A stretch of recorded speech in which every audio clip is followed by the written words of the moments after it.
Kinana munana katonyeze munana CBS FM. Owenda nina chapasa gamfe kalamata katika nokenji ulindeterede yakunywa sijetaka yafukire chokunywa Radio Buganda. Sebo kankusabe olamuse kubatuliriza. Ampuliriza nkulamuseza era nenkwanza program eno. Wiki wedde twayogera ku misolo Donald Trump yateeka kumpi ku mawanga gonna. Wabuli gulo yakoze nkyuka mu misolo gino. Nkyuka ki Donald Trump ze yakoze? Nkyuka zino yalangiridde nti emisolo egisinga obungi ku mawanga agiyimiriza okumala ennaku 9 okujjako eggwanga limu erya China. Jukira bwe twali twogera ku misolo egyo wiiki ewedde twannyonnyola nti ayina kye yayita baseline tariff 10 ku buli 100 egyo n'agiteeka kumpi ku mawanga gonna. Okay. Kakati n'avaawo ng'ayambuka n'alondayo amawanga 6 be yayita ba worst offenders. Abo n'abateekako kye yayita reciprocal tariffs. Ti nabo babadde babanyigiriza nga bateekako emisolo egy'ekika ekyo kati kuno kwesasuza kuwolera ggwanga. Kakati ejo jajjeewo egiri reciprocal naddayo ku kyoyinza okuyita baseline oba universal tariff. Universal kubanga jo gikwata ku buli mawanga, naffe Uganda gitukwatako yatuteekako gwa 10 ku buli 100. Enkaaga amawanga ge yali ayawuddemu. Era bwe tujjukira China ye yali ekulembedde ng'eri ku bitundu 54 mu nsi yonna. Mu Africa ng'eggwanga eryali Lesotho lyeri kulembedde n'ebitundu 5 ku buli 100. Kakati jo Trump yekyusiriza mu kitinga embazi n'aga nti ejo ejiri reciprocal tugiyita bajja nyongereza. Kiri kyekibadde kinyumye kwesasuza. Ejo kwesasuza. Kati ejo kwesasuza n'agamba agiyimiriza okumala ennaku 9. Tagijjeewo naye agiyimiriza okumala ennaku 9. Okay. Ku mawanga gonna okujjako China. Kati ku China ate n'alinyisa n'okulinyisa.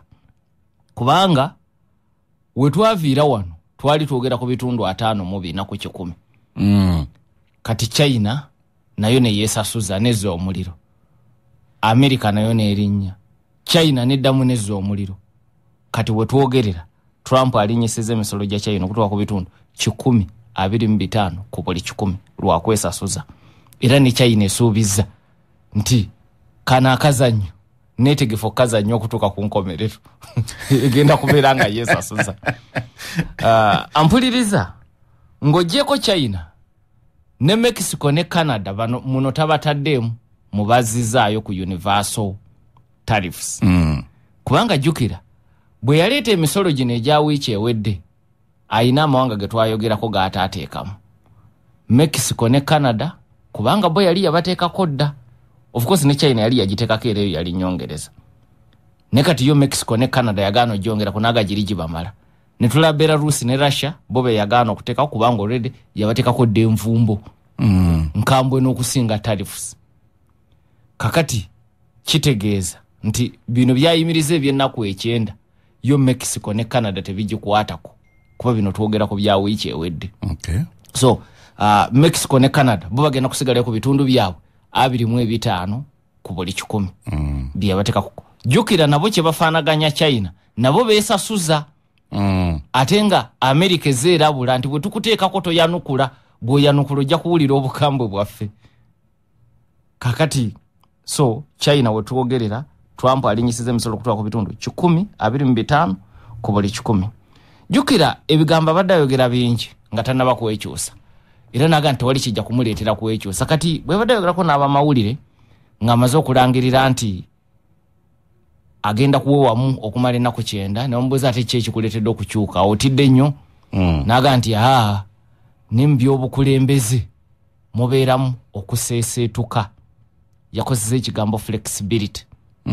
Naga nti n'olwekyo ali mu kuseeseetukamu naye tekitegeeza nti avudde ku nsonga enkulu. Era naga nti ayina essuubi nti kino kigenda kubatuusa ku bye baagala kubanga munnaku 9 alina okutuula ku mmeeza na bano yagamba nti wagenzo okuyimiriza tariffs zino nga amaze okufuna okulaajana kw'amawanga agasoba mu 5 bwe yabadde akyogera kayina n'ekiga kye yakozesezza bw'okikozesa mu Luganda kiwemula naye ng'ategeeza nti abalala bonna bavunnamye bw'obijjayo mu Luzungu bwe yabikozesezza sisobola bikozesa ku mpewo ya Ssaabasajja naye mu bufunze ng'aga nti bonna mbavunnamizza kati katuwogere era Minisita Omwaneka Scott Bessent n'ayongera okukikakasa nga agenda ne bannamawulire oluvannyuma olunaku olw'eggulo nti mu nteeseganya zino zonna Trump yagenda okutukulembera kubanga ye kafulu mu nteeseganya ez'ekika kino nga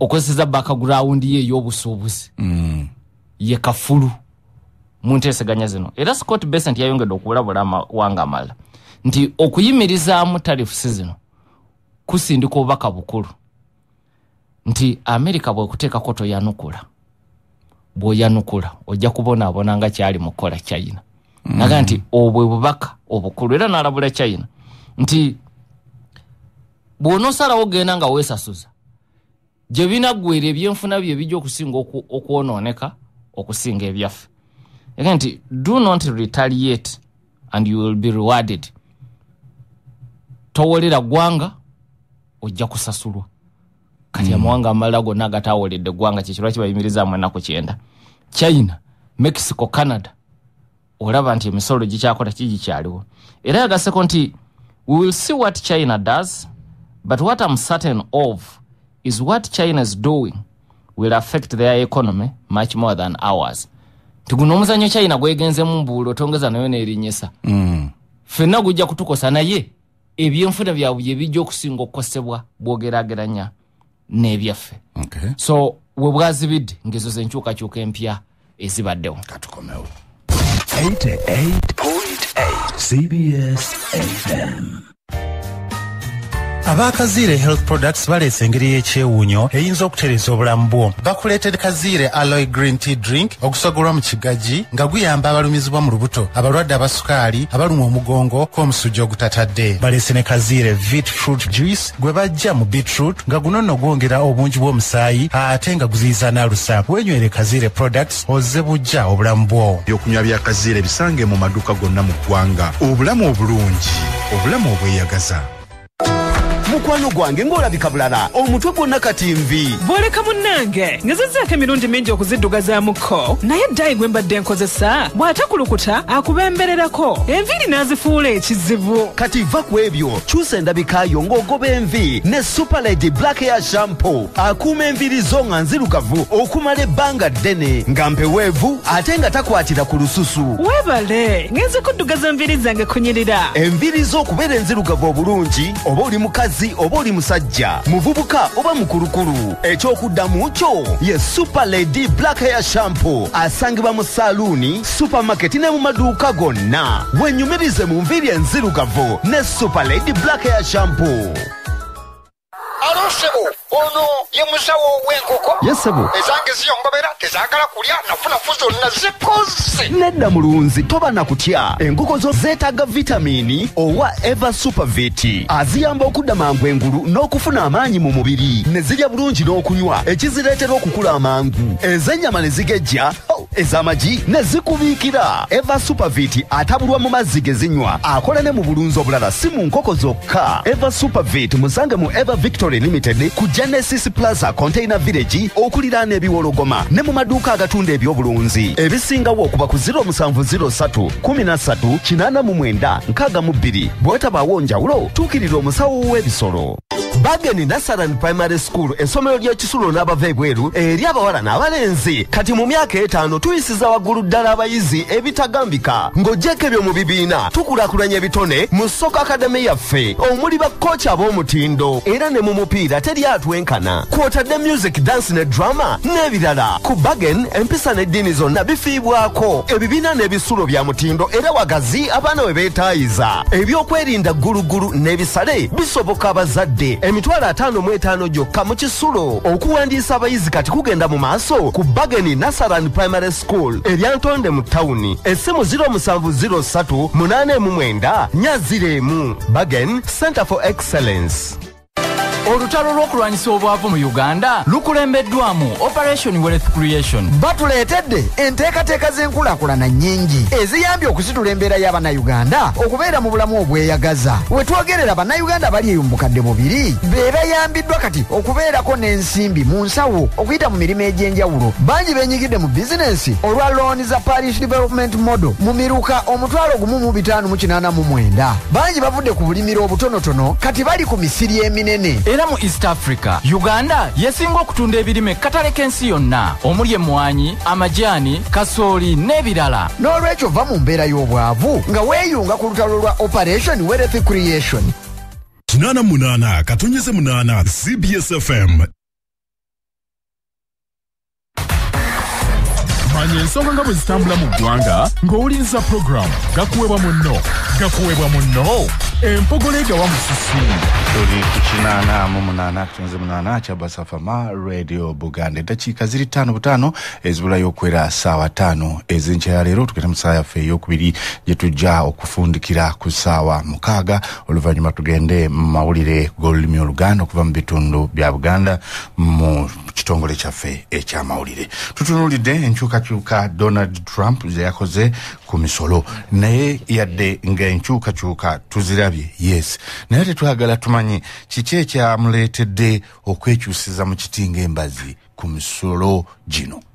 kati ekisinga obukulu y'engeri emisolo gino gye gyatabuddemu ebyenfuna n'akatale k'emigabo okwetooloola ensi.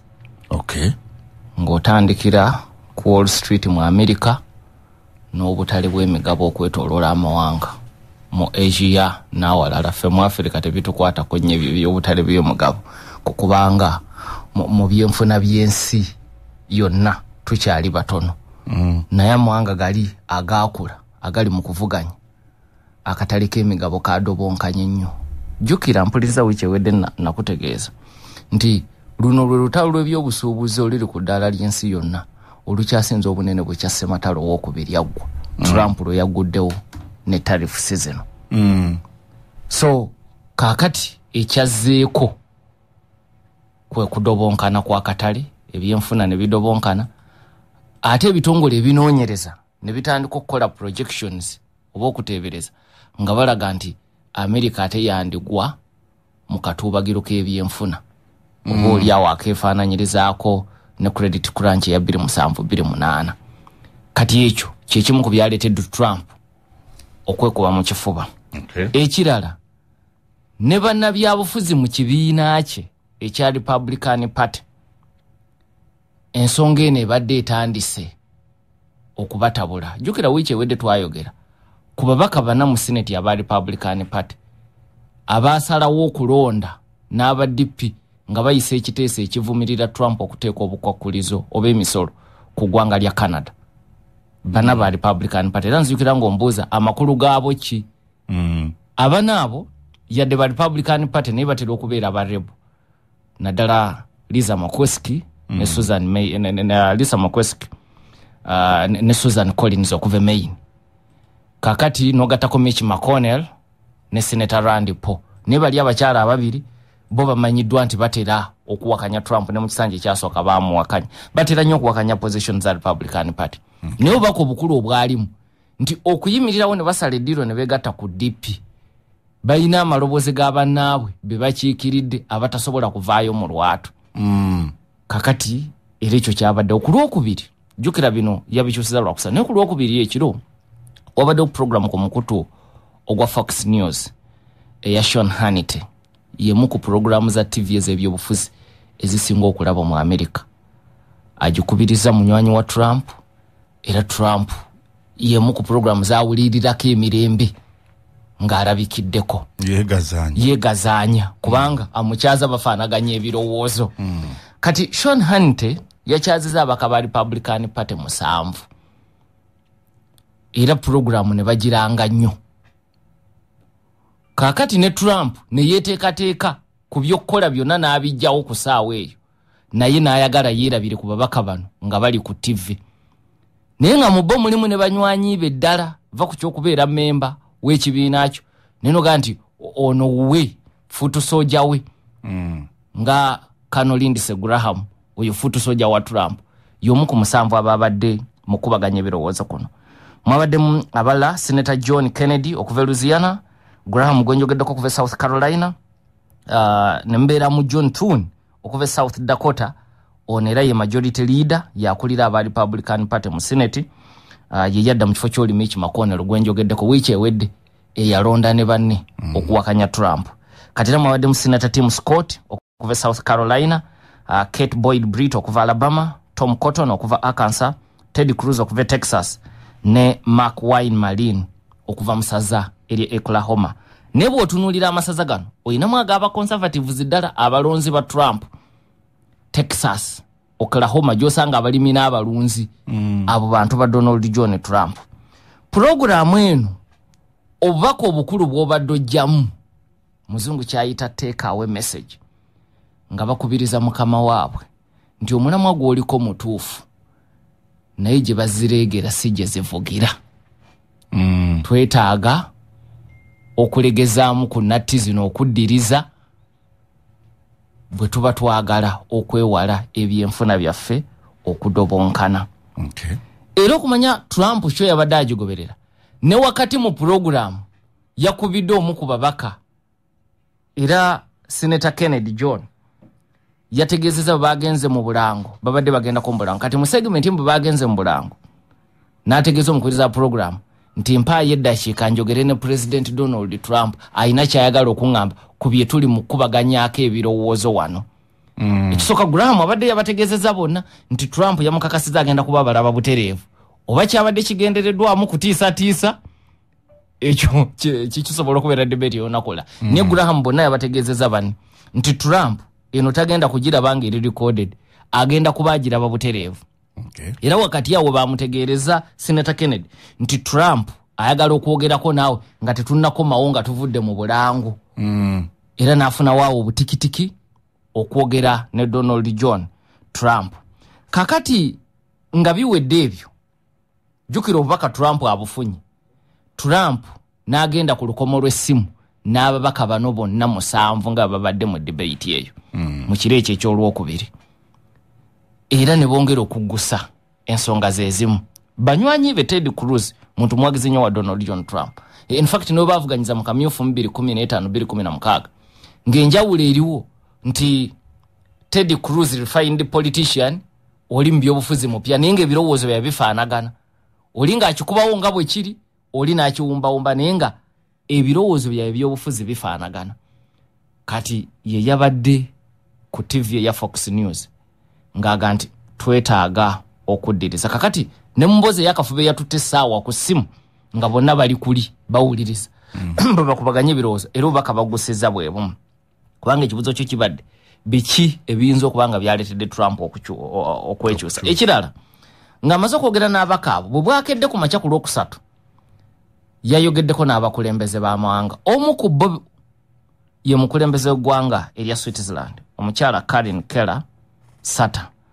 Omukyala ono y'omu ku baasinze okukosebwa mu reciprocal tariff season kubanga baamutaddeko emisolo 31 ku buli 100. Atunda nnyo Switzerland etunda nnyo amasaawa aga Rolex ne chocolate mu ggwanga lya America. Kati emisolo gibadde gitandise okuluma nga gidobonkanyizza ebyenfuna ebya Switzerland mu lunaku lumu. Namuga nti kiki kino kyonkoze mbadde ndooza nti Switzerland ne America tutambulira wamu ku nsonga nnyingi kiki ekinteesako emisolo 31 ku buli 100. Omukyalo n'ategeeza Trump nti bw'oba olowooza nti tubba America nga bw'ogamba njagala okutegeeza kubanga reciprocal tariff kikitegeeza mumbadde mutuyisa bubi kati naffe katwesasule. Kati omukyala n'amutegeeza nti ate mmwe musinga okutufunamu kati omwaka oguwedde twajjawo tariffs ku byamaguzi bya America ebiyingira wano Switzerland. Mu mutima ogwo osobola otusasula ng'otuteekako emisolo 31 ku buli 100. Embozi yaabo ku lukomo lw'essimu yatutte eddakiika ezaaweze 25.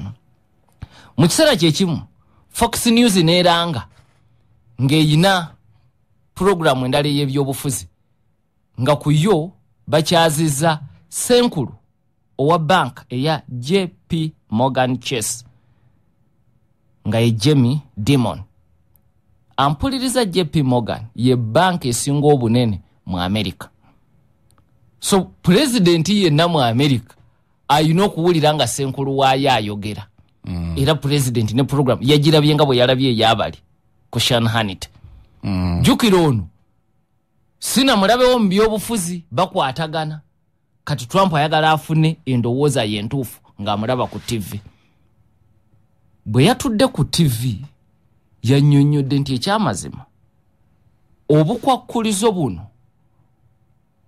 bwe butakendeezebwamu amakampuni mangi gagenda kugwa wano mu America. Benjogerako nabo bwe tufaanaganya emirimu obweraliikirivu bwe nnina nabo bwe balina. Era mu bigambo byagambye nti tulabika nga twolekedde recession singa tewabeerawo nkyukakyuka.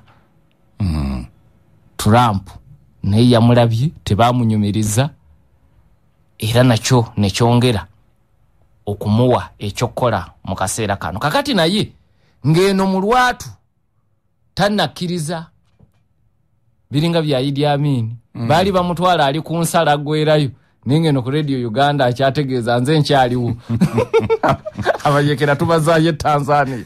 Kane Trump yagenze ku mutimbagano n'agamba nti be cool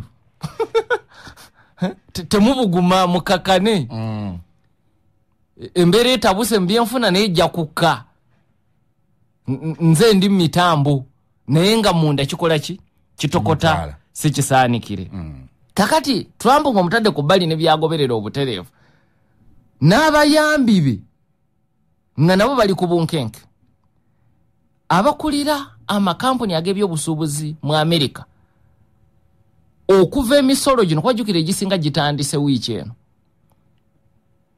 kasita gyatandise okuluma basenkulu b'amakampuni g'ebyobusuubuzi amaanyi ne batandika okukuba amasimu ag'okumu eri abayambi ba Donald Trump mwemuli White House Chief of Staff Susie Wills, ne mbeeramu omumyuka wa President J.D. Vance ne Minisita omwanika yennyini Scott Bessent ng'amasimu gaakumuukumu. Kakati ku makyokwo Scott Bessent Minisita omwanika ne Howard Lutnick Minister avunaanyizibwa ku by'obusuubuzi Trump n'abayita makago bwa president. Jukira emboozi anyumya n'owa Switzerland alaba TV agobeera kino nakiri nabano bali mu White House ateekateeka okubeera nabo mu kafubo. Kakati naye mu kiseera kyekimu Howard yabadde naye amaze okubeera mu mboozi y'akafubo ku ssimu ne munne bafaanaganya emirimu mu European Union n'amutegeeza nti naffe tumaliriza okukkaanya ku misolo egy'okwesasuza gye tugenda obbateekako nga negigenda kusinga kukwata ku bya bulimi naddala soya ava mu America n'ebintu ebya plastic ebiva mu America byetunda ennyo mu Europe. Nejjukira gye bikolerwa ebya plastic n'amasaza agasinga okulima ge twogeddeko Arkansas, Kansas, Texas, Oklahoma, obukiikaddyo bwa Ohio, amasaza ago gy'osanga obuwagizi bwa Republican Party ne Donald John Trump. Kati kitegeeza nti nabo baagala okukwata awaluma. Kati bano bagenza okutuula mu meeting ne Donald John Trump namugaa nti twetaaga kati okuddiriza. Era Trump ndooza naye alinga yabadde yakitegedde kubanga mu bamu ku bawabuzi baabo ku lusegere ku byenfuna muli Peter Navarro ye muwabuzi ku nsonga z'ebyobusuubuzi. Jukira oli Howard ye minister ono muwabuzi ku byabusuubuzi. Navarro yasinga okubeera omukambwe era awagira ennyo tarifu enkambwe zino. Era ne bw'omulanga alabise ku ntimbe za TV oba radio ne bwe kuba kuwandika ku mpapula za mawulire ebigambo bye bikambwe. Kati Trump mu bugenderevu mu meeting eno teyamutaddemu kubanga yabadde amaze endowooza okutegeera wa bali ababiri gye bawunzikira ku ndowooza zaabwe n'ebirowoozo ebirala by'amaze okufuna. Mu White House yabaddemu ne meeting eyo teyagibaddemu. Era ku nkomerero bagenza okufulumya ekiwandiiko ekigaa nti tuyimirizza. Navarro teyabaddemu na birowoozo. Era Trump mu kwewaana yagambye n'okugamba nti kino tukikoze kiva ku mutima nze bwe natudde ne basajja bange babiri tetwayise na bannamateeka ba White House oba ba government nekyavudde ku mutima gwaffe ne tugaa nti katuyimirizeemu ennaku 9 olw'embeera. Kakati ebibuuzo ne bijja nti Trump embeera emutabuseeko muyinze bino yabikola tamaze kwebuulirira oba kukola kunoonyereza kumala kuba mbaga nti kino yandibadde akirabirawo. Kakati talking points z'aba gavumenti ya America ne zikyukirawo mbagirawo kuba jjukira mu kiseera kyekimu waliwo ne minisita wa Trump yabadde mu Congress ng'ebula saawa mbale Trump ajjewo bino ne bamubuuza owaye tolabanga tariffs zituleetedde ebizibu ko ye ate wali buzibu bwe zireese ekyo kyakaseera buseera. Kakati era mubaka ye yamutegeezeza kuba badde bamukunya nti kirabika emboozi kati onyumya nkadde ekiri ebweru mukama we amaze okusindika obubaka ku mutimbagano agamba tariffs aziyimirizaamu okumala ennaku 9. Kati ye Trump ne banne talking points bwe zikyuka bagamba nti kano kaabadde kakodyo kaabwe era baabadde bakimanyi nti bajja kuziyimiriza nti byonna byabadde mu nteekateeka nti era kiina kye kibayambye bwe bataddewo obukwakulizo balabye ani ajja okubeesimbamu n'atajja kubeesimbamu era oyo abeesimbamu kati bamaze okumuboola kyeyayisa isolation. Deputy White House Chief of Staff Steve Miller bwe yabadde awandiika ku kibanja kye kya X yagambye bw'ati nti President Trump's master strategy, bold statesmanship and brilliant tactical planning has done more to reform broken international trade in days than anyone has achieved in decades, while economically and politically isolating the global architect of economic aggression. Nateka obutonyeze bubiri nawandiika ekigambo China.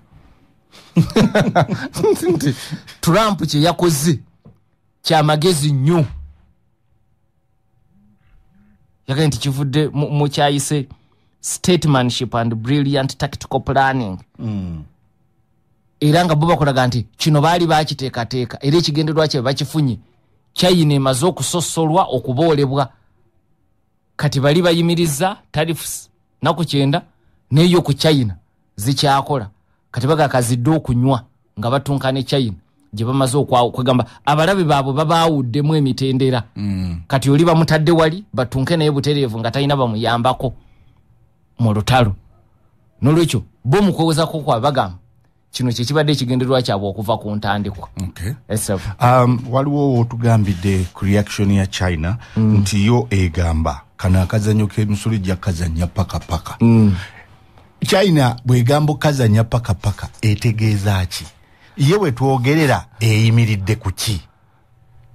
Anti nayo yalinyesezza emisolo up to wano batukidde ku 125 naye kati eri mu bitundu 84 ku buli 100 ku byamaguzi ebiva Amerika. Naye okusoomoozebwa we kuli okusinga kulina eri nsi yonna nti amawanga agali mu lutalo lw'ebyenfuna gana 2 China ne America ge mawanga agasinga obugagga ku nsi kuno.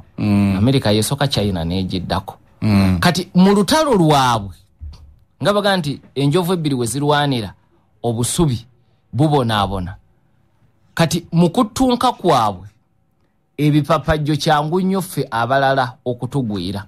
Kyekisooka kyekirwa kisaanye okweraliikiriza nti mu kutunka kwabwe pakati projects mmeka China zeteekamu ensimbi okwetooloola ensi kiwabire wano mu Uganda. Singa bagenda maaso mu kawufube w'okuzannya tugeze kifiirizo olinaga nti katuzanye kifiiriza paka oba tusaanawo tusaanewo tebafa bokka bafa n'abalala bangi nga ffenna otutwaliddemu mu byenfuna. Ekirala Amerika ekigiyinula kiri nti nga bw'olabye Besant yagambye ti ebyenfuna ebidobonkana Amerika yejo China yejo okusinga okufiirwa kusoomozebwa kuli bwe kuti nti China yensi esinga okusitula ebyamaguzi n'ebiyingiza eggwanga erya America biggest exporter. Olutalo bwe lukoleera byonna ne bikoma ogenda kubitwalawa. Okay. Ekirala Abamerika Abachina owulira enjogera nti China ewola America sente. Government bwe ziba zeewola mu nkola eno si byagenda mu banka nti America yasaba loan mu banka ye China. Ne China egenda mu migabo gya government ya America. Bonds bwe baziteeka katali ne baziranga neegula. Kati Abachina bebamu kubasinga okugula bonds ezo. America bwegwa mubaluddawa. Mwabasigamu ensimbi mufuna amagoba. Mwate mukyalina. Namumbera mukusaba omwezi. So kiyo kibese nti akugamba nti mu lutalo luno China ino kubeera enegendereza. Okay. Era ojjukira nti mu credit crunch Abachina bateeka sente nyingi mu America. Naye nga kirimu ebigendererwa bibiri nti n'okutaasa kasitoma waabwe. Kasitoma wo toyagala afe. Bwafa ate naawe ofiirwa. Yes. So kati kwe kusomoozebwa okuli mu lutalo. Nera China mu bino negendereza kikywachola nti nayo yandibadde egamba kubajjukira Canada na America. Buli musolo America gwegiteekako nayo gwe yanukula nayo. Ne Mexico. Ne China tennakikolako. Yo teyanukula na gwenkana. Kati nayo yandibadde ku 125. Nite naba kuyingira 10. Okay. So emanyi position mweri n'okusoomozebwa nti ye namba ekimanyi nti eri namba 2 tenafuuka namba emu. Oli namba 2 naye olwana ne namba emu. Amanyi tegannatuuka kwenkana. Naye oba oli awo olinza okuba olutalo olusobola okuwanulayo namba emu mu kifo ekisooka. Okay. Ekituufu kiri nti bw'oba tulina ky'omanyi gakuweebwa munno. Mukyala wa Saabayaga we Mexico El Chapo okuva mu kkomera mu Amerika nga n'ekibonerezo kye ekyamuweebwa eky'emyaka 3 tekinnagwako. Gakuweebwa munno. Baamuwa mitono okusinziira ku misango gye yavunaanibwa. Yo okwawukana n'ebba yakkiriza emisango gye baamuvunaana egyekuusa ku njaga era ne yeegayirira omulamuzi amuwa ekibonerezo ekisaamusaamu. Gakuweebwa munno. Tuba tuli myaka 2. Enneeyisaayi mu kaduukulu yaleetera abakwasisa b'amateeka okwongera okukendeeza ku kibonerezo kyo. Kati nno tuvanga ku pulogulaamu yaffe eno gakuweebwa munno okwongera ku kumanya kwo wano ku Kyabasa Fama.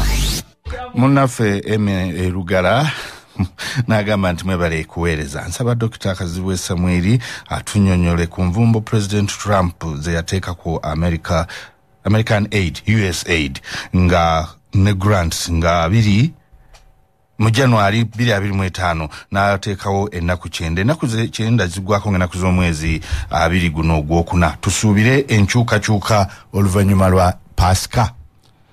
Nzize nkyogera nti kimanye nti wansi w'obukulembeze bwa Trump strategic interests za America zaakyuka. Evudde nnyo kati eri mu kuva mu soft power okudda mu hard power. Era nzize ntegeeza abantu nti bw'oba kaaliyayo badde ogizimbidde nnyo mu energy world tandika okulowoolezaako wabweru abazungu kye bayita outside the box. Nja kuwa kyakulabirako ku nsimbi ku mukenenya. Abamerika baakulaga nti ffe tetukyateeka nsimbi mu kusomesa abantu kozesa bupiira koko oba ku malaria kwebikakatimba kansiri. Naye bwe yaddirizaamu katono Trump yagamba oyo amaze okulwala eddagala tujja kusigala tulibawo. Nebino ebyokusomesa engeri gy'olina okwetangira gavumenti zammwe zinoonye bwe zibayamba. Okay. So bali mu kukola review. Ekisooka review tunuulira ne kukudiibuuda.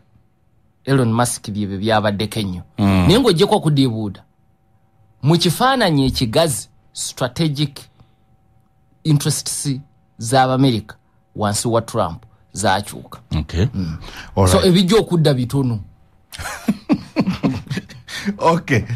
Wetwogerera ng'eggwanga lya Kenya oba mu ggwanga lya Kenya ab'ebyokwerinda abawanvu n'abampi beebulungudde essomero lya Melvin Junior Jones Academy ne balemesa ab'amawulire n'abantu ba bulijjo okuyingira essomero lino okulaba empaka z'akatemba ez'abayizi. Buzibu ki oba bya bufuzi ki ebiyingidde mu mpaka za katemba w'abayizi okutuuka okuleeta ne jaati ye Kenya okulemesa jaati ye Kenya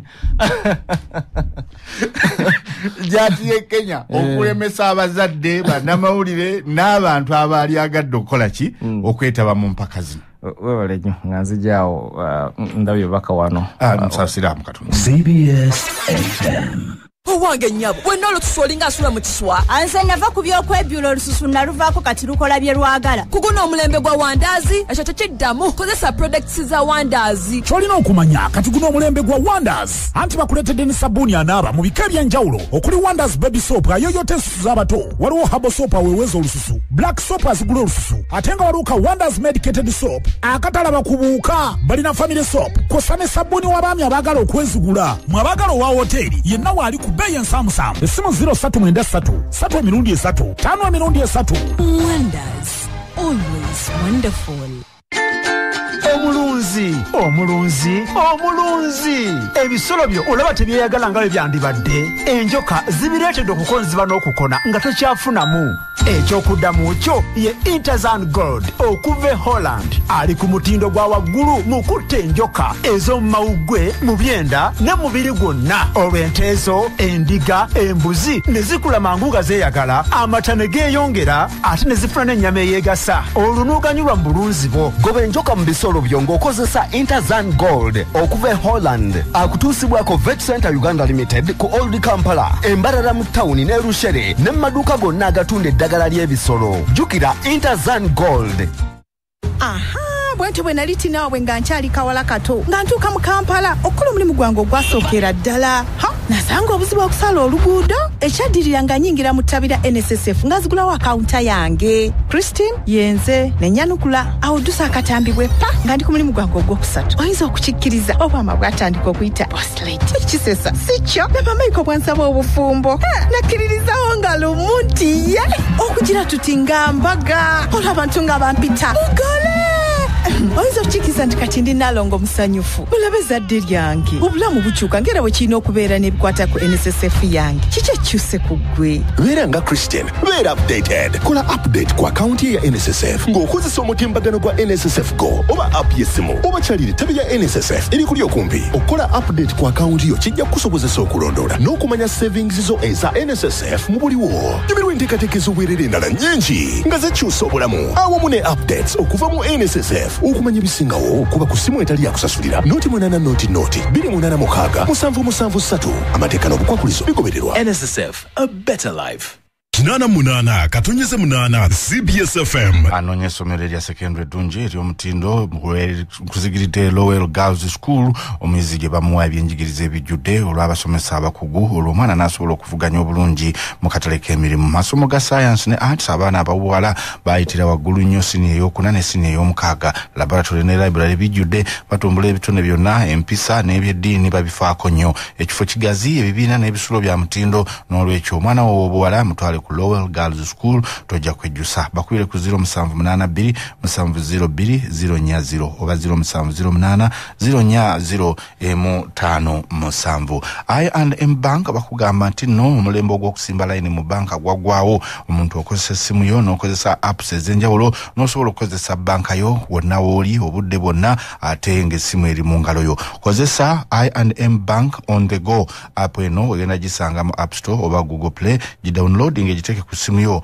oluvannyuma tandika empeerezaayo ne banka yo. Banaffe aba Uganda Electricity Distribution Company batwala obuvunaanyizibwa obw'okubunyisa amasanyalaze okuva ku mmeme bakikoledde mu ngeri esingayo okubeera ennungi ate nga nnyangu nnyo singa ng'osasula sigala ng'osasula mu ngeri gy'obadde osasula mu luli ababadde umeme munyige ababadde basasulira ku umeme munyige star 165 ku Airtel oba TN awo nolondeko UEDCL light ogoberera endagiriro osobola n'okukozesa banka yo oba agent wa banka mu nkola n'enkola eyapewe. Enteekateeka empya eyatandikanga ennaku z'omwezi lumu ogwokuna 2025 so nga bakasitoma ababadde ku UEDCL temugenda kufuna kutaataaganyizibwa kwonna kuba ku 0800 203 088 oba 0800 285 285 ne 0800 385 85. Baluswata Property Consultants abasangibwa ekyengera ku Orange City batunda ettaka plot n'amayumba agawedde amapya n'amakadde. Basolooza amayumba g'abapangisa sente zone bazikuwa bulungi nnyo nnyini ddala. Ploti zitandikira ku miliyoni 4 okudda waggulu. Ayagala okulima oba okulunda naawe beekwate. Bakwire ku 0704801905 oba 0776428807. Sebo ekibuuzo kyabadde kyabajja tukuyingirira isomero.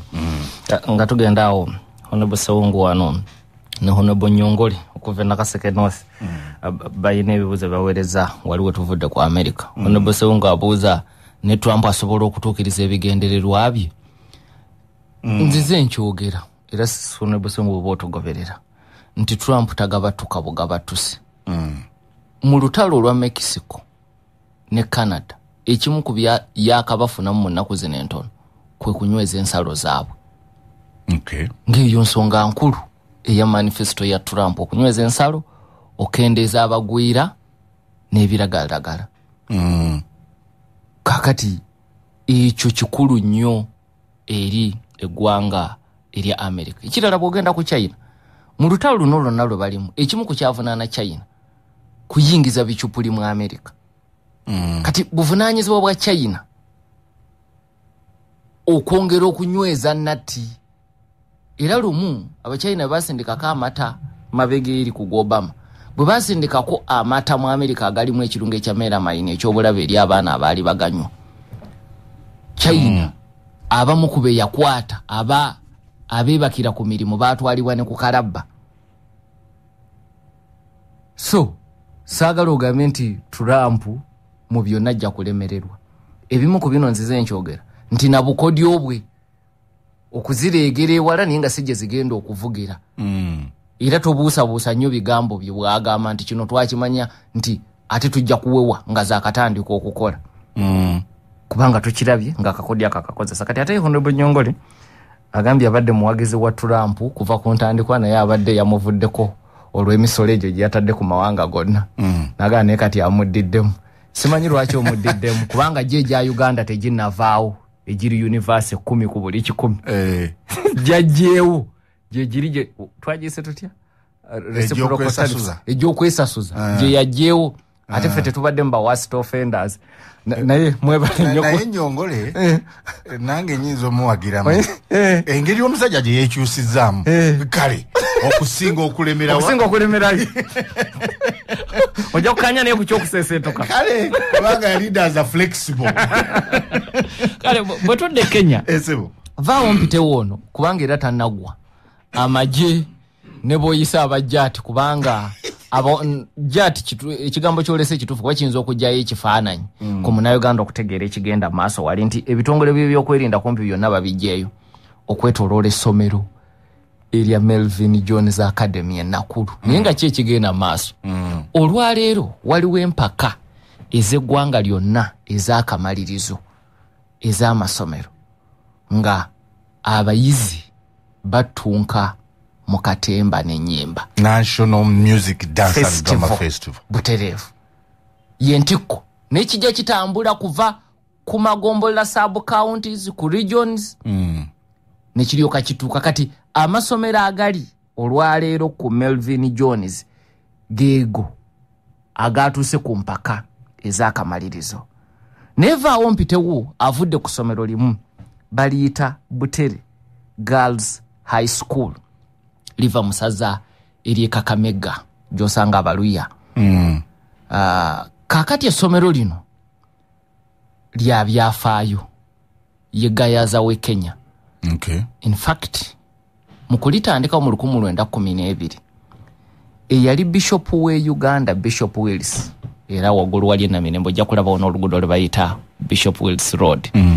Kati mu kiseera ekyo yali Bishop Wills yasindika Sabadikon Reverend Chadwick nawane Uganda ina bye baamubbulamu agenda aggulewo essomero erifaanana gayaza e Butere Kakamega mu Kenya.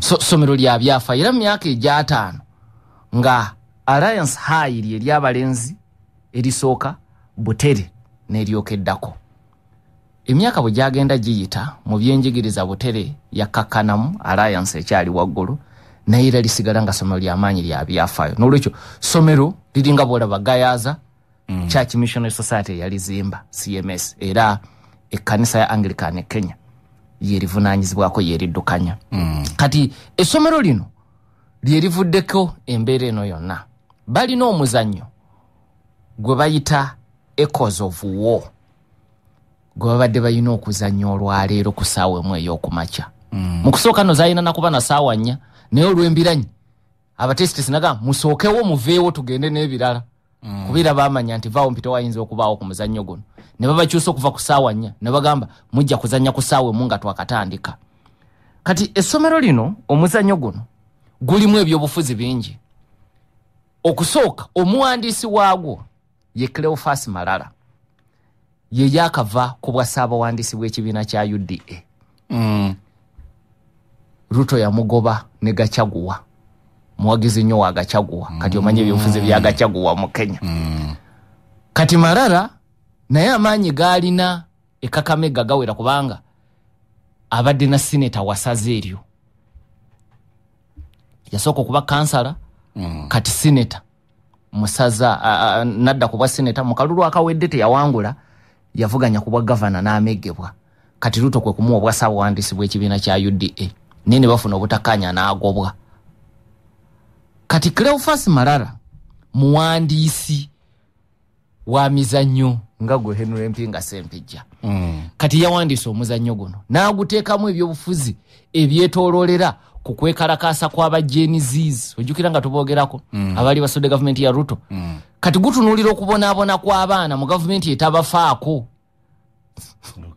kakati yengeri gye yaguwandiise kakati muzannyo n'aguwandiika bulungi mu ggombolola y'e Butere omuzannyo guno gwe gwasinga ne babasindika ku region kati region ino nene egatta amasaza mayitirivu Kakamega Vihiga kutuuka eno Busia amasaza mangi agasinga okubeeramu abaluya bafaanaganako n'abagesu wano abaluya nabo munda muli ate balinamu sub tribes babukusu n'abalala naye ennimi zifaanagana so kakati ku ddaala erya region ne babeera bannamba 3 mu muzannyo guno era ekibayisaako kubaleetako ki ku national wabula bamala okuyitako nga bali mu kampu beetegekera national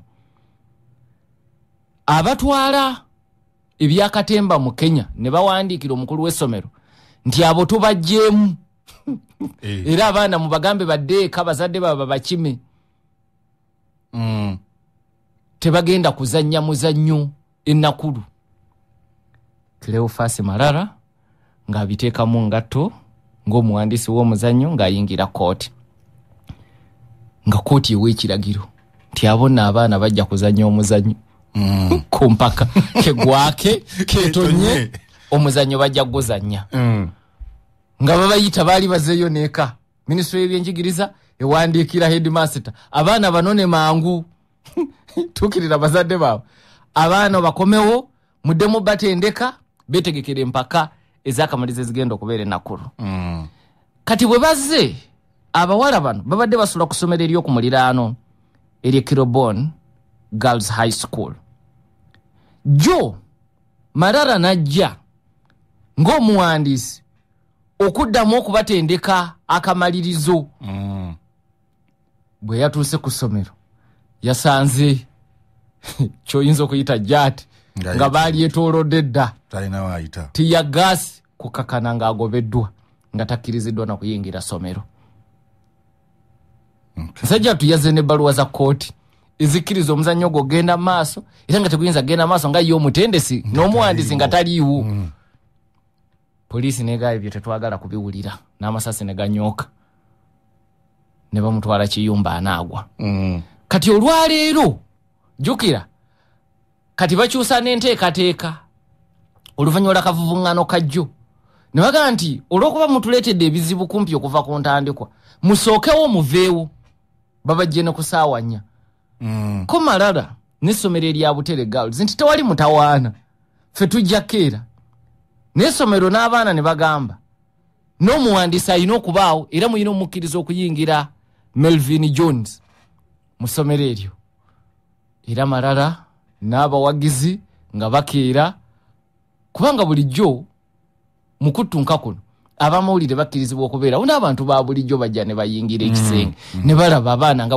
bwe boolesa ebitone bagenza okutuuka ku geeti n'abaana bano bennyini ababutere basoose basibira bweru ng'amasomero amalala gayingira bo nga bakyabakuumidde bweru obanga balooza mu baasi Christopher Malala mwali kati ne bamala okugyetegereza kakana baasi y'abayizi ne bagikkiriza ne bayingira Malala ne bagaye tajja kuyingira ebyobufuzi ne byongera okulinnya eddala kubanga n'omukulembeze w'ekibiina ekya DAP-K Democratic Action Party kyekimu ku bibiina ebinene mu bitundu by'abaluhya Eugene Wamalwa naye najja n'abawagizi okutuuka ku ssomero lino ng'agamba abayizi okuva e Butere balina okukkirizibwa kasawulidde amawulire nti bakyabasibidde ebweru najja ne gaali ye nga bannabufuzi bwe babeera ndowooza eggaali kati kitegeerekeka naye najja n'eggaali n'aga nti abaana ba Butere balina okuyingira kakati vaawo mpitewo n'abeerawo ne tiya gaasi n'anyooka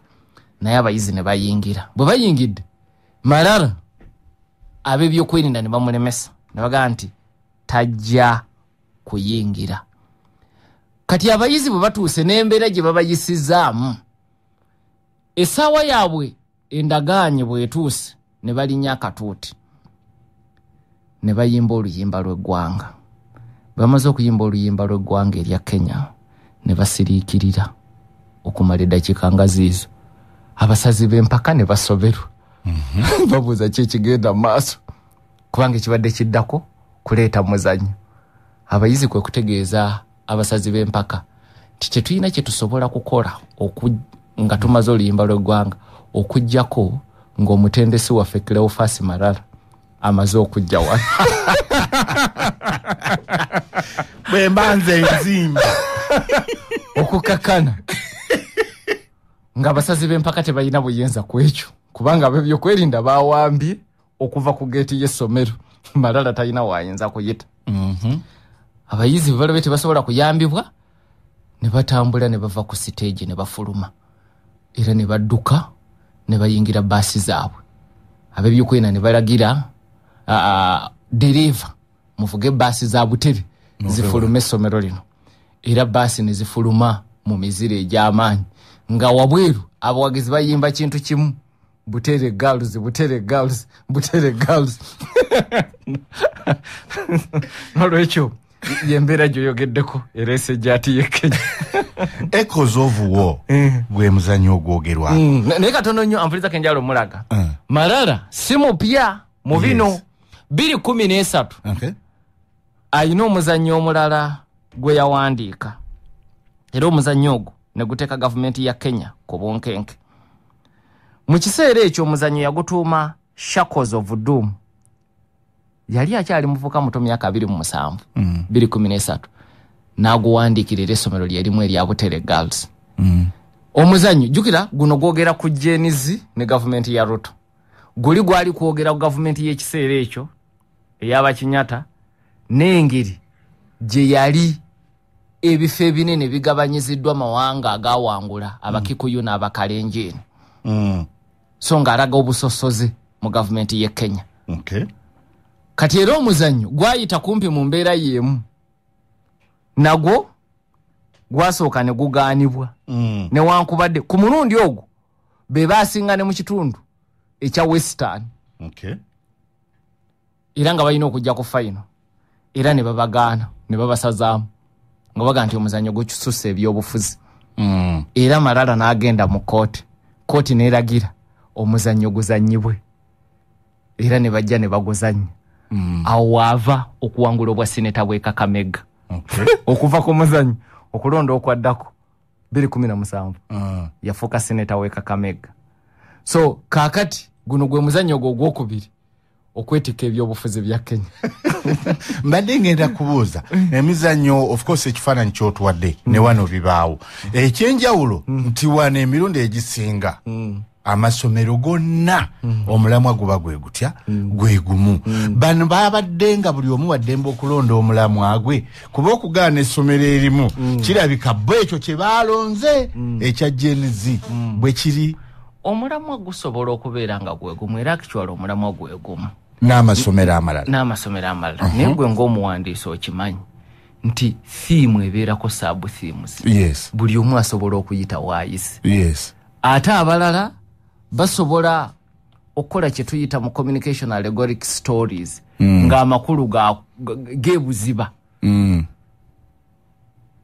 story eri allegoric ebeera ne meaning za mirundi ebiri kyolaba wano n'omuwandiisi kyategeeza double meaning ne waliwo oli agukola nga gwe tegulina kye gukweka kati malala ekyo kye yakoze talina kyakweka buterevu olabirawo ani gwayogerako bano ekibabonyabonya gundi senga taliiwo senga balyoke era mu kugoba emizannyo gye mirundi ebiri ensonga bajogera mu lwatu nti abaana batadde nnyo mu byobufuzi byammwe katukomewo 88.8 CBS FM. Wali obaddekaawo omukutya oba omuntu gweweesiga akuyisa mu mbeera etali nnungi toli wekka obukadde n'obukadde bw'abaana abawala n'abakazi okwetooloola ensi batulugunyizibwa okukubibwa okukakibwa omukwano okubatigaatiga okukabasanya abaana abawala n'okubafumbiza nga tebanneetuuka tulina okukwasiza awamu okulwanyisa ebikolwa ebyo bw'olaba ababyenyigiddemu kuba ku namba 116 etali yakusasulira obaloopa eri abasawuti abakolera mu minisitule y'ekikula ky'abantu abakozi n'ebyenkulaakulana oba kubira aba Arue ku 07788936 obubaka buno bubatuusibwako aba Action for Rural Women's Empowerment Arue. Expecting money from outside countries? Yeah. That means you're expecting to deal with this. Yeah, I've sent the money, but they'll reduce it a bit because of charges. But that's how it works, yeah. Not if you're on FlexiPay, where you receive the full amount at no charge. You also stand a chance to be one of 4 lucky winners to win 500k just for receiving money. Mamaze, how do I get FlexiPay? Simply download the FlexiPay app from Google Play or App Store and receive full amounts at no charge from Kenya, Tanzania, UAE, Sweden, UK, South Sudan, and more. You get it? Yeah. Stanbic Bank is regulated by the Bank of Uganda, and customer deposits are protected by the Deposit Protection Fund up to 10 million shillings. Mu programu yaffe gyenvudde ku Sunday eno tukuleetedde munnabyanjigiriza Sava Professor James Kiwanuka Tondo nga mukugu mu mirimu gy'ebyamawulire ate nga musomesa waago mutunuulizi wa nsonga agenda kututottolera akawonvu n'akagga ku bulamu bwe okuva nga muto omulimu gw'amawulire gwatambuzibwanga gutya bisoomoozo ki bya Zalaba n'ebirala bingi tosuba Sava Professor James Tondo wonaavira ku programu eno nga naawe akutendeese omulimu gw'obwamawulire ali ne musajja wa Kabaka birimu y'amatovu ow'ensonga. Program gyenvudde kutuusibwako Nagalale Vocational Secondary School abayisiza waggulu abaana ku siniya ey'okuna n'ey'omukaaga n'okubatendeka amasomo g'ebyemikono abasangibwa ekyajjinja Sseta Namuganga ng'owetedde endese mu Kanaana. Omuganda agamba nti kyotamanyi kikususseeko ng'ekizikiza obutamanya busobola okufuukira ekizibu ekinene nnyo n'olwekyo nga tonnaba kupaala na lugambo lw'owulidde sooka weebuuzeemu ebintu bino bituufu kubanga emitendera egiyitibwamu okufuna omulimu mu East African Crude Oil Pipeline Project gyanjawulo era gigoberera enkola n'amateeka ku mitendera gwa wano n'ogw'ensi yonna. Ekisinga okuba ekyenjawulo ku EACOP kiri nti tewali mulimu gw'ofunira ku geeti awo oba awantu wonna awo ku mudumu gw'amafuta wabula ku mirimu egyetaaga abakozi abatali bakogo emirimu girangibwa nga bayita mu bakiise b'ebyalo n'abakiise b'olukiiko lwa LC esooka ku mbaawo ze balangirako ezibeera ku bitebe bya LC esooka era nga giweebwa abatuuze mu bitundu ebyo bokka. Kati ate emirimu egyetaagisa abakogo egyo gikolebwa abantu okuva mu Uganda yonna naye nga girangibwa ku mikutu gy'amawulire gyonna ne ku mutimbagano gwa EACOP. Kano ke kaseera okuva mu kizikiza ky'obutamanya otandika okunoonya obubaka obutuufu ng'obwefunira. Obubaka buno bukutuusibwako EACOP. Unlocking East Africa's potential. 88.8 CBS FM. Omulimi lwaki ogenda n'ekitono ng'ate osobola okufuna ekinene ate nga kyekisinga. Banafe aba Weedmaster bakugamba nti nno banafa ababukola Chemical Industries bakugamba nti nowekwate Weedmaster ly'eddagala lyokka erita omuddo gwonna oguteetaagisa mu nnimiro zaffe ku lw'amakungula amalungi kozesa Weedmaster ofuuyira ennimiro yo kubanga ly'eddagala erisinga ate mu abatawaanyizibwa omuddo ogw'effujjo ng'ennanda ebuyukiyuki mukozese Commander 24D omulimi jjukira ne kano bw'oba ogenda okufuuyira omuddo n'eddagala lya Weedmaster oba Commander 24D gattamu ekirungo kya Golden Drop nga kino kitangira enkuba okuzaako oba okunaazaako eddagala ly'oba ofuuyidde. Eddagala lino lisangibwa amaduuka gonna agatunda eddagala ly'ebirime okwetooloola eggwanga lyonna. Munanga akozesa kaddayi ne kakulukuta oba ne kasiwula enviiri zo aba Superlady bakuleetedde Superlady Black Shampoo goba weekwata addugaza nviiri zokka atakwata ku lususu ate n'azinyiriza okamala. Superlady Black Shampoo osobola omusanga mu saloon oba supermarket zonna okwetooloola eggwanga bakwire ku 0772 oba 0772 olutalo lw'okulwanyisa obwavu mu Uganda lukulembeddwa bannaffe aba Operation Wealth Creation Bannayuganda Operation Wealth Creation baleetedde enteekateeka ez'okulaakulana nnyingi eziyambye okusitula embeera y'omuntu okutuuka mu bulamu obweyagaza. Wetwogerera nga Operation Wealth Creation eyambye bannayuganda bonna abali eyo mu mitwalo obukadde 2 okutandikawo emirimu wamu n'okuzimba emirimu gyabwe egyali gikonzibye. Abafunye obuyambi bw'ensimbi n'ebikozesebwa mu mirimu gyabwe bati basobola okubeera n'ensimbi mu nsawo wenyigire mu nkola ya Operation Wealth Creation ey'enjawulo nga Parish Development Model ogaziya emirimu gyo. Emiruko 1,589 be bakaganyulwa mu nkola ya Parish Development Model. Bangi bavudde mu bulimiro obutonotono kati bali ku misiri eminene era nga mu East Africa Uganda yesinga okutunda ebirime katale k'ensi yonna omuli emmwanyi majaani kasooli n'ebirala. Muva mu mbeera ey'obwavu weeyunge ku lutalo lwa Operation Wealth Creation. Ekitongole kya Ssaabasajja Kabaka nga kiriwamu ne Minisitule y'ebyobulamu mu Bwakabaka ne mu Uganda ne banywanyi baakyo Diamond Trust Bank, I&M Bank, Aga Khan University Hospital, Buganda Kumbucha, Day Biopharma, CBS ne BBS Telefina bategeeza abantu Ssaabasajja mwenna mu ssaza kya Ddondo babagamba nti muggweeyo ng'ennaku z'omwezi 67 mukeberebwe mufune obujjanjabi ku bwereere mu ndwadde ez'enjawulo ku kisaawe Wankulukuku okutandika saa 2 ez'okumakya okutuuka ku saa 11 ez'akawungeezi. Ne bagamba nti kuba ku 0775 8 okumanya ebisingawo.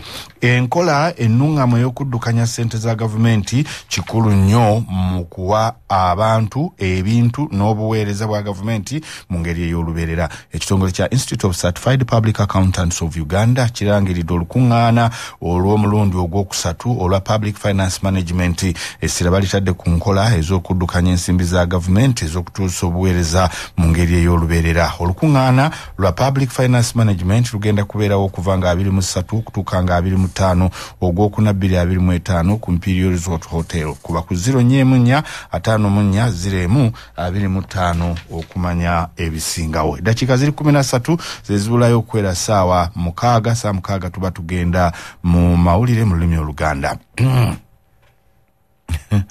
Mwami Ssentongo okuva mu BBS agambye nti omuzannyo gumujjukiza omuzannyo ekimala ebita embuga.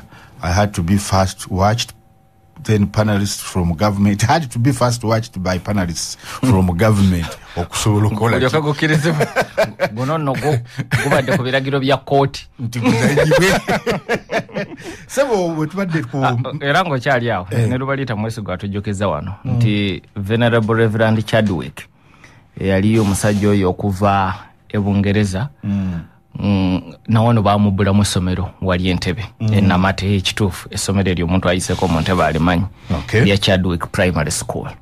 Yes, mu kwogera ku Malala n'omuzannyo gwe okonye kuli Gasi Gachagua kate ku ntandikwa ya wiiki eno omwami ono Gasi Gachagua oba wiiki Gachagua yayanukudde ebigambo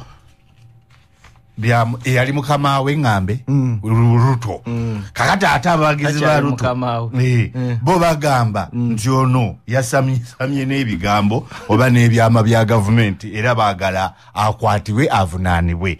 Biki bye yayogedde bye batawulirangako?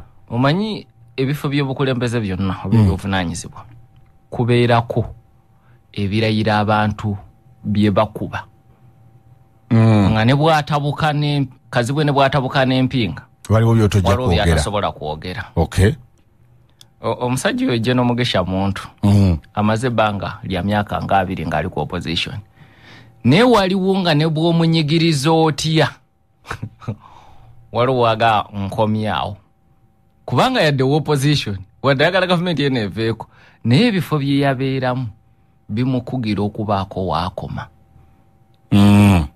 ne bwe kibanga bwakyogera kimutaasa kati aboogezi ba Ruto wano bayita kubanga jjukira Gachagua ayogedde ku baraza nga wakayita wiiki emu nga ne Ruto ayogedde bonna no bayogeredde mu kifo mu saza lyerimu.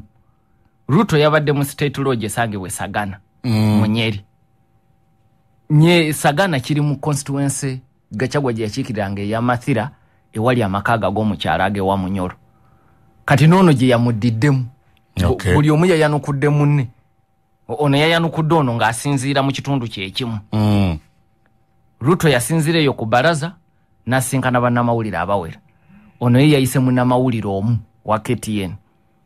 Ne batuula okumala essaawa 2 ng'ayanukula Gachagua Ruto bye yamwogerako.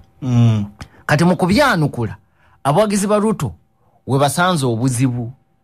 Era omu ku Bodidmas Barasa mbaka wa parliament naye mu Luya nga Cleophas Malala bwe yabadde ayogera ku by'okukwata Malala jo yaga nti ab'ebyokwerinda baleme kumalira biseera ku Munnakatemba ate yakuguka mu Katemba nti kuba olwo abatwala mu muzannyo gwasinga okutegeera Malala naga nti oyo mumuveeko amaanyi gonna mugateeke Gachagua abeere emabega w'emitayimbwa olw'ebyama bya botodde.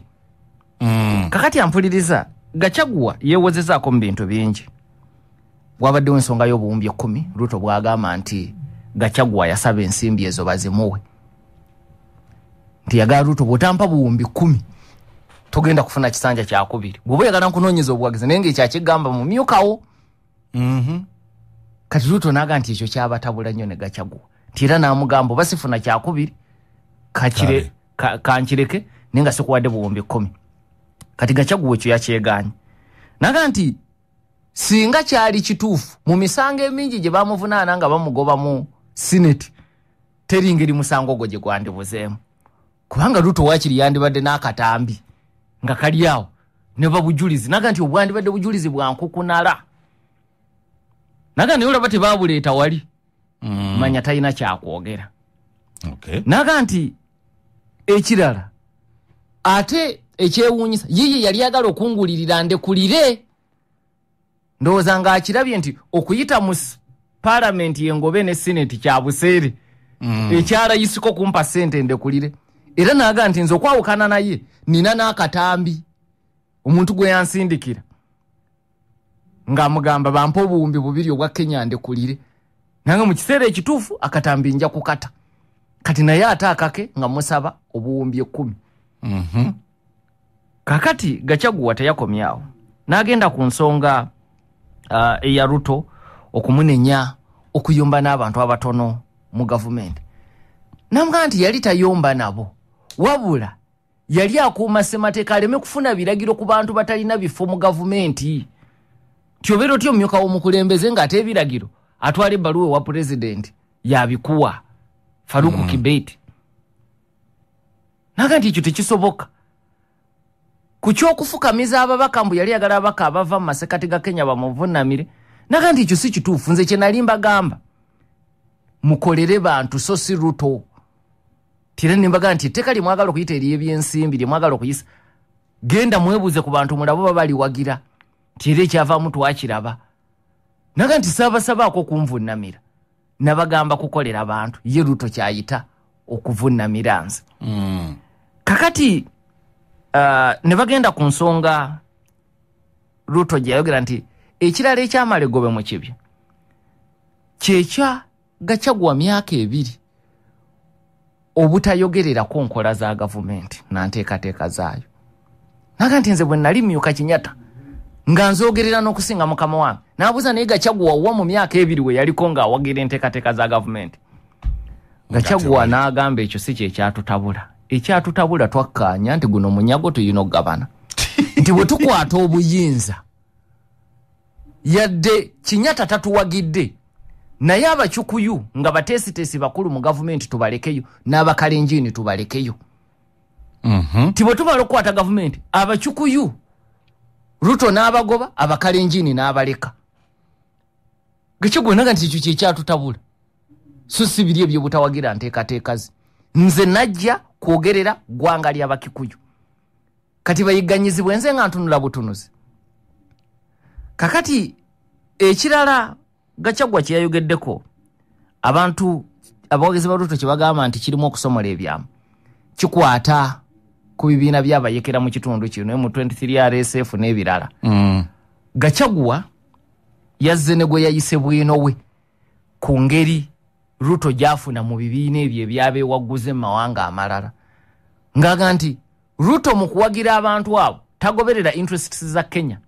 agoberera ye byafunamu ng'omuntu era yagambye nti Hamdani Dagalo si ye kamanda wa RSF William Ruto ye kamanda wa RSF Gachagua bwe yagambye nti kubanga zabu ye nagwa jedda full ayita wano mu Kenya na yumunguzibwa n'atundibwa gundi n'asobola okufuna ensimbi ezimugulire mundu era naawe obujulizi ku ekyo nti olunaku Ruto lwasooka okuyita Dagalo yatyo kumuwandiikira ebbaluwa era n'amuyita nanga omanyi kijja kulabika bubi nga president nze mpandiikidde omuntu atali president nyina kuyita president tete kati gwe nga bw'oli omumyuka wange tekikosa nnyo nsaba owandiika ebbaluwa ko ye kale nzikiriza nti yatwagiwandiise nadda gw'oteekako obuteesi mukono n'aguteekako era namuga ogenda kumwaniriza nti byababiri obugenyi ne buggwa waba wayise ebbanga naddamu n'amuyita waayi njagala leero ddemu oyite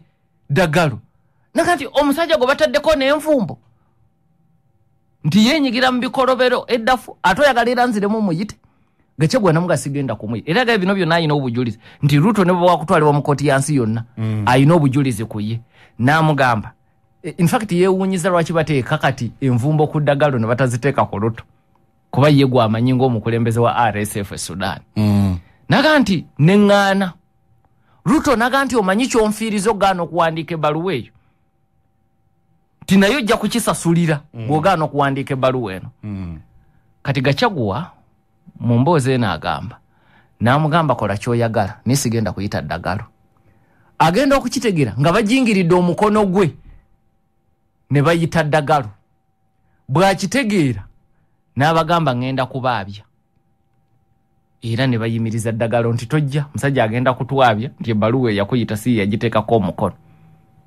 naga nti ebbaluwa yenjingirire nayo byonna obujulizi bwa bulina kati bagamba nti yasomodde ebyama biyitirivu ebyo n'ebifaanaganako bwe bityo mu mboozi n'ey'okwerwanako nti abadde ayina okubeerako waakoma naye ayina wabadde aleeta ebyomunda bingi ku bibiina bino ebyabeewaguza okwetoloola ensi ng'alaga nti Ruto yafunamu ng'omuntu ensi ya Kenya teyina weefuniramu kati abawagizi ba Ruto nga Didmas Barasa awo basinzira ne bagamba nti kyekiseera Ruto ave mu kuliisa ebijanjaala empiso awo ebiragiro Gachagua bamukwata avunaanibwe sebo emboozi tebankadde awangalesa abasajja 88.8 CBS FM.